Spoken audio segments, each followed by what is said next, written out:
how you are prepared to present yourself to a lender, there's a lot to be said from that from a lender's perspective.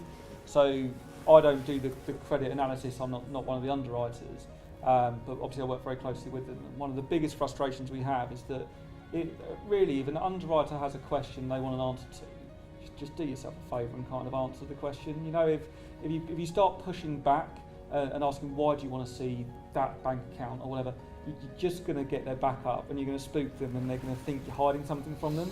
And I think once you start down that path, it's very difficult to get it back on track. So what might feel slightly intrusive or you don't understand the question, if you don't understand why it's being asked for, just ask for the explanation, because there is an explanation. But it's far better to go down that route than be, abrasive or not answer. So that's definitely one bit in terms of making yourselves, attractive to a lender, I guess. The other thing is just really do your numbers and your research. There are lots of deals that look great and that they're going to be a good return on paper, but they're not all on paper. And again, lenders really need to look into that. We mentioned, your question around Brexit, and are we nervous? Not overly, because we look at the numbers and we look at, is that a good property in that area? Will it rent well? Is there high demand for it? Are you able to cover void periods? That kind of stuff is how a lender is going to assess whether they want to lend in the first place. There probably is two. I think my main one's probably lose train of thought, actually. I'd like to start there. Jamie, you've got some points. So is it to use a lender? Free tips to use a lender, or just some deep tips for the guys that perhaps they wouldn't find out about in the outside world. Whether it's making yourself attractive, how you approach a lender. Something that I couldn't agree more with what Steve said about that.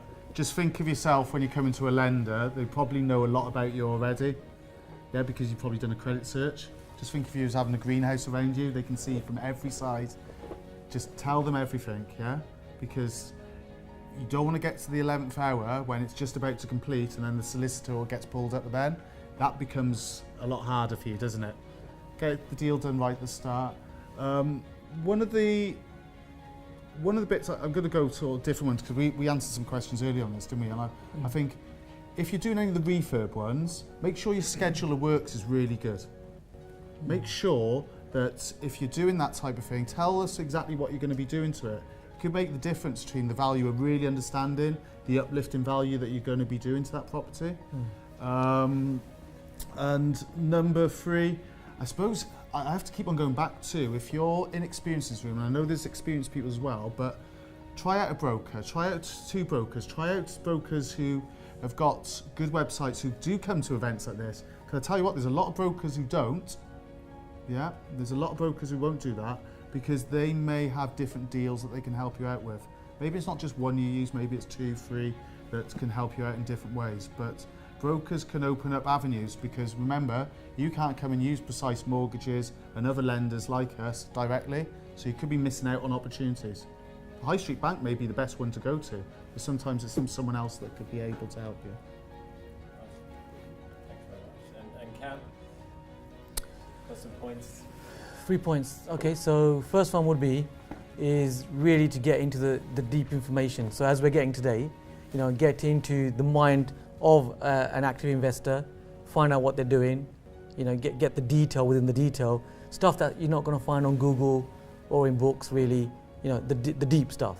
Hang around as close as you possibly can with active investors and developers. That'll be point number 1, because you're going to learn a lot of detail within the detail. That'll be number 1. Number 2 would be actually have a mortgage broker pack. So we do this whenever I in the past have gone to a new mortgage broker, I've gone in with a mortgage broker pack. In the mortgage broker pack, you literally have a online folder and a physical folder. The guys with the green lanyards, you've heard me say this before because you're in our inner circle. For the rest of you, our family here, must have a mortgage broker pack. In your mortgage broker pack, you have a contents page. In your contents page, you have everything itemized that you require to give your mortgage broker. Your pay slips, if you're in business, your SA 302s, your name, of course, your national insurance number, any current portfolio, your residential address, your credit file, everything goes in this mortgage broker pack. You create tabs, you create this wonderful pack for your mortgage broker. Anything adverse, rather than not telling your mortgage broker, or putting it at the back of the pack, put it right at the front. Let them know right at the front so that your mortgage broker can actually assist you and get you the right lender. This mortgage broker pack, if you take this physically and you hand it to the mortgage broker, you watch their face. I guarantee you, their mouth will drop. You are the client from heaven. There's hardly anybody that does this, unless we've gone through our trainings, and you give that pack to them. If you're a new person, or even if you're an experienced person, doesn't matter. Suddenly, how professional are you? Now you've got all the details, everything that you need right in front of you. The mortgage broker can be fast, can be sharp. He can find you the right lender. They're actually going to like you very much, which means they're going to return. We're just being honest. This means they're going to return your calls faster because you've done all the work for them up front. Am I making sense, guys? Yeah. So that's a very deep tip there for you as investors. Second one, and the third deepest tip is you can think about is right now. Think about your next step. What is now your next step? What do you need to do really now, next, and action it? I'd suggest write it down right now. Write it down, whatever it is, without censoring your own private next step. Write it down. Whether you're experienced, non-experienced, doesn't matter, we're all learning. As so-called experienced investor, people say I'm experienced with 29 years of learning. I'm still learning. The day I stop learning is my last day.